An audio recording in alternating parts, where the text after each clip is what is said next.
Hey guys, we have 5 solutions today if money is ruining your relationship when we come back with part 4 of the Reconnect series with Lunch Talk with the Carters.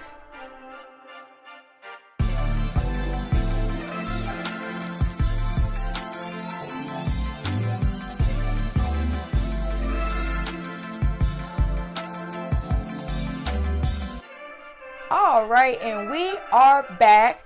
And as we promised you guys this past Monday, that if money is ruining your relationship, we gave you guys 5 reasons. So today, if that is your case, we got 5 solutions for you. But first of all, let me introduce myself. I am Starr Carter. And I am Michael Carter. And we are Lunch Talk with the Carters. So we are now kicking off part 4, babe, of our Reconnect series since we came back on April the 2nd. That is awesome, babe. Moving right along, right? Moving right along. This is our anniversary month, as we told you guys. April the 20th, we will be married for oh Lord. For a whole year. A whole year. Yes, a whole year. But actually been back together for almost 2. So, yeah. So yeah. Feel like time is flying. I don't even know what year I said. I'm about to say 4 years. It seems like it seems like 20 years. Yeah, it seems like forever. Yeah, it seems like forever.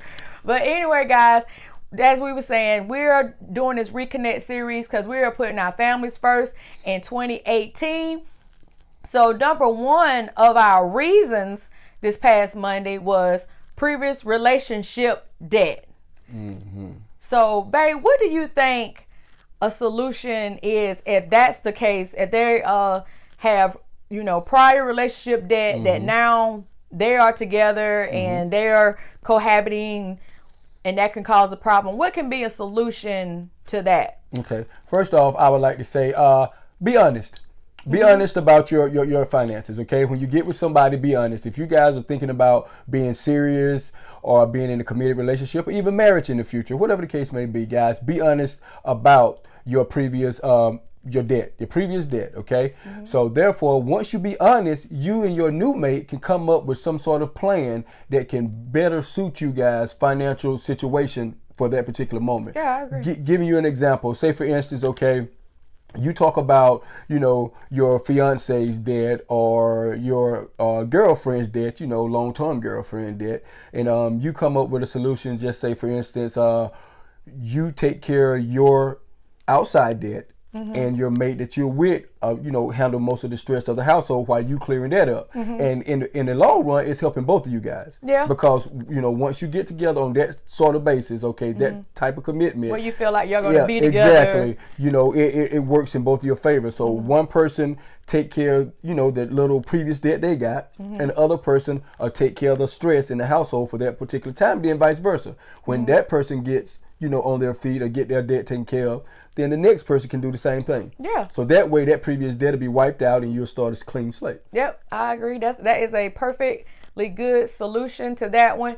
I also would like to say that if it is a new relationship, you need to know what you're getting into if you really think that it may go further. Exactly. So with that being said, I would suggest that if you're worried about the other person's finances, because you look at each other every day, and when you first meet, you can tell if they got a little bit of money or they perpetrating a fraud, faking it till they make it, as they say.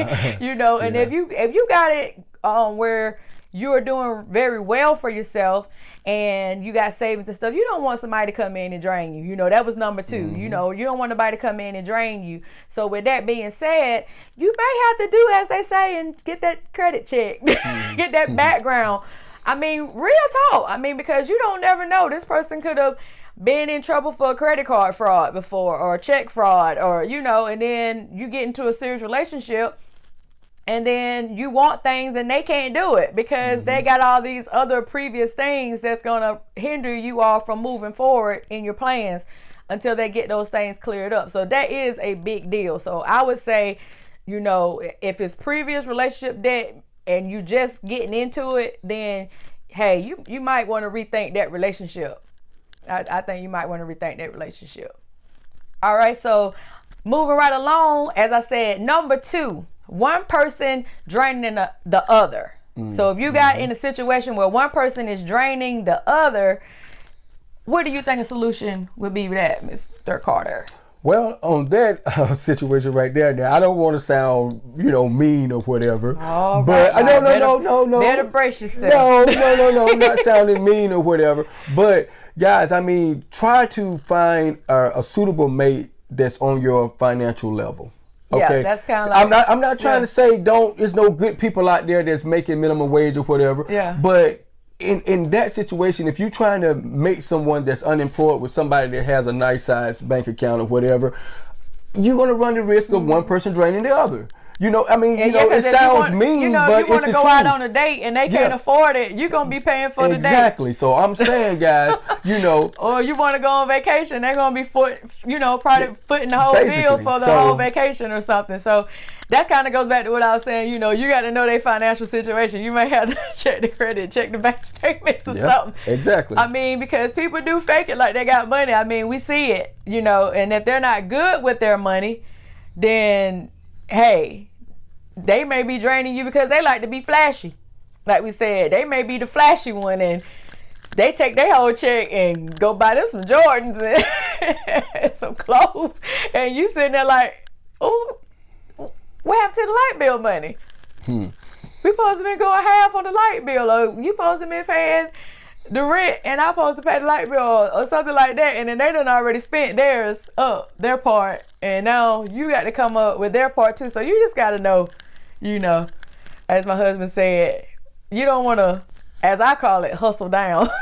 You want to be with somebody on the same playing field as yourself or better, but not to the point that you causing that reverse effect where you might be draining them,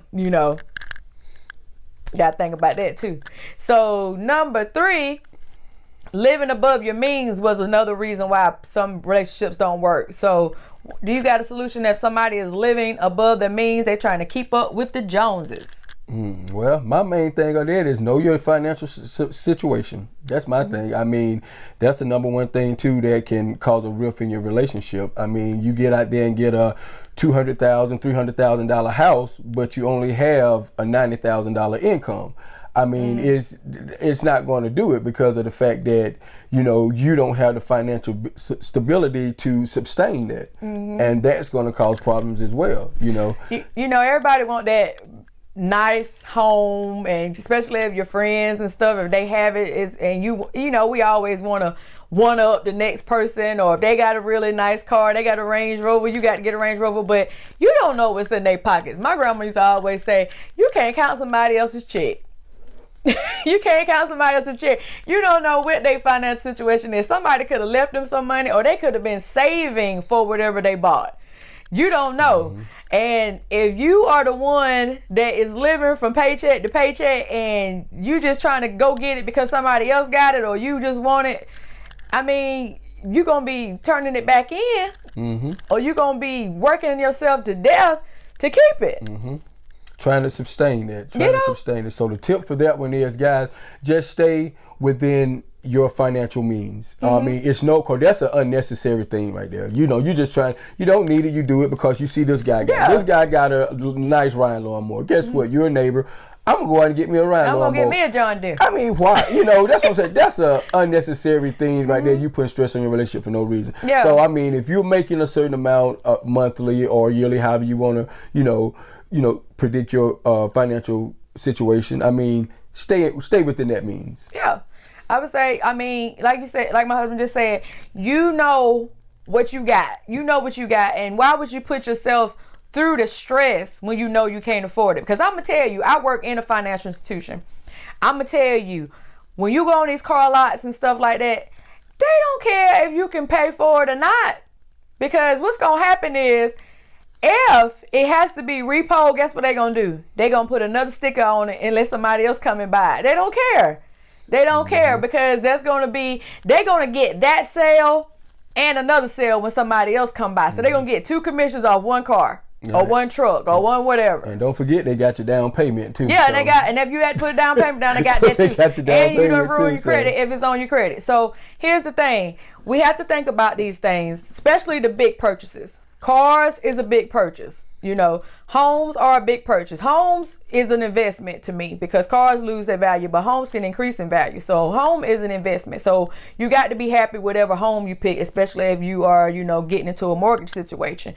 So with that being said, if you got a car that's already running, not giving you any trouble, you know, good on gas, or it gets you to point A to point B, sometimes you just got to sacrifice for the moment until you can get your financial situation in a better situation where you can afford that new Range Rover or whatever it is that you've been looking at or you've been wanting. I mean, I got a couple cars that I want, but I know right now it's not the time. It's not the time. And the car that I'm driving, it may not be the model that I want at this time, but it's still dependable. It runs, is not giving me any trouble. I've had it for 10 years and I'm gonna keep driving it. And even if I got another car in the next couple of years, I probably still keep driving because I know it's dependable, you know. So if you know you got the things that you already have, just be grateful for those things and then work towards upgrading. Don't just go out there and do it and you know you don't have the money to do it. All right, so number 4 for one of our reasons why it could be ruining your relationship is hiding addictive spending from your mate. So are you hiding addictive spending? Like, are you buying clothes and hiding them in the back of the closet, or are you buying shoes and keeping them in the trunk of your car because you don't want hubby or wifey to see that you done bought some new shades or something like that, so you hiding them, so when they do see them, they done got a little wear. You're like, oh, I've been had them. So, and you know, there's other things that you could be hiding, but we're not touching on those other areas. But what could be a solution if somebody is feeling like they got to hide the things that they buy from their mate? Well, my solution to that one is, bring it out in the open. The reason why I say that is because you can get a spending limit on those things. Say, for instance, you like buying shoes. Okay, you got a fetish for journals, or you got a fetish for pens, or you got a fetish for clothes. I mean, whatever the case may be. You know, hiding is the betrayal thing to me. Don't hide it. I mean, bring it out when you guys have your financial little talks every month about whatever. Okay. And you should be having those. Yeah, throw a little something in there for yourself. Okay, that way it won't be a hiding addictive spending. You know, it's out there, it's calculated for, and you guys can, you know, forward yourself accordingly. So in other words, keep a budget. Yeah, budget keep it a out. That's it. Yeah, budget and, it you out. know, people, you know, some people like to drink, you know, buy a 6-pack, 12-pack, or whatever the case may be. You know, not knocking nobody, but just saying, you know, if that's your thing, you know, talk to your wife when y'all had that little monthly meeting. You know, okay, honey, I want to have a few drinks this week. I'm going to get me a bottle of Paul, my son, whatever. And, you know, there it is. It's on the table. It's accounted for. And, you know, you keep it moving. Yep. I agree. You know, you can't just go out and just spend frivolously, you know, and not be accountable. But if you know you didn't need those shoes, here's the thing. Like I said before, you know when you're done wrong because you're hiding it. If you got to hide it, then you shouldn't have did it. So that's going to be on your conscience anyway. So you're causing yourself some stress that you probably don't even need because you know you shouldn't have went out there and bought those shoes. And even if you know that your family is strapped for cash and you know you really can't afford it, especially if you barely got money for groceries and gas and stuff like that, then, you know, you're just hurting yourself. As I said before, you robbing yourself. Because at the end of the day, if you're doing it behind your back, behind your mate's back, you're robbing yourself too. Because they have to look out. You have to look out for each other. So that's not a winning situation if you feel like you got to hide it. So, you know, you just got to be more mindful and respectful of your mate. Just bring it out in the open and have some accountability for it. Yep, I agree 100%, babe. All right, so number 5 was creating unnecessary debt. So are you one of those ones that go in the store with cash and come out with a new credit card? Or do you go to payday loans because you have not been, you know, responsible with your money? You just creating debt, and that debt your mate may not know about. So that's money that's coming out of the household on another bill that they have no clue. And 9 times out of 10, if it's a department store credit card or a payday lending place, the interest on it is crazy. Probably way over 20%, if not up close to 80 and 90%. I mean, it happens. So, like I said, working in a financial institution, I see it all the time. So with that being said, what do you think could be a solution, babe, if somebody is creating unnecessary debt? What can they do to stop that bad habit? Okay, well, my solution to that one is don't do it. I mean, period. My babe has the simplest solution, doesn't it? Just don't do it. I mean, because read what we were saying. It's unnecessary debt. Unnecessary. I mean, you don't have to go get a payday loan. You don't have to go ahead and spend it on that credit card. You don't need it. You have the cash when you went in the store. Don't do it. I mean, a credit card come in the mail. Do like my wife do. Throw it in the shredder. I put them in the shredder, honey. Throw them in the shredder. That way, guess what? That unnecessary debt will not happen. They send me checks in the mail. All I got to do is sign the back. Guess what? It's going in the shredder. Yeah, don't do it. Don't do it. Mike done got them for me. I'm like, babe, then I sent you something else. Well, you know where it's going. It's going into that graveyard called the shredder. Yeah, just don't do it. Simple solution to number 5. When you owe people, honey, I don't know if anybody ever told you guys out there, but when you owe people, you a slave to that lender until you pay it back.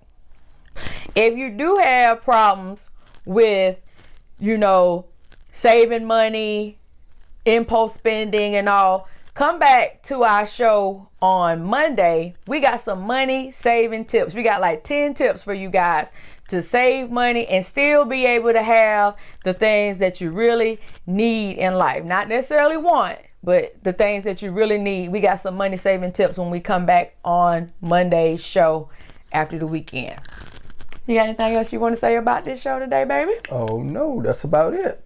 Well, guys, as always, we appreciate you tuning in to Lunch Talk with the Carters.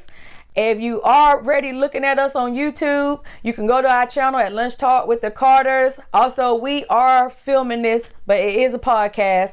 So you can check us out also on iTunes, Google Play, and iHeartRadio. You can follow us on our social media at Lunch Talk Show. And we are so glad that you tuned in to us today. We will be back again with another show on Monday. Peace. Peace.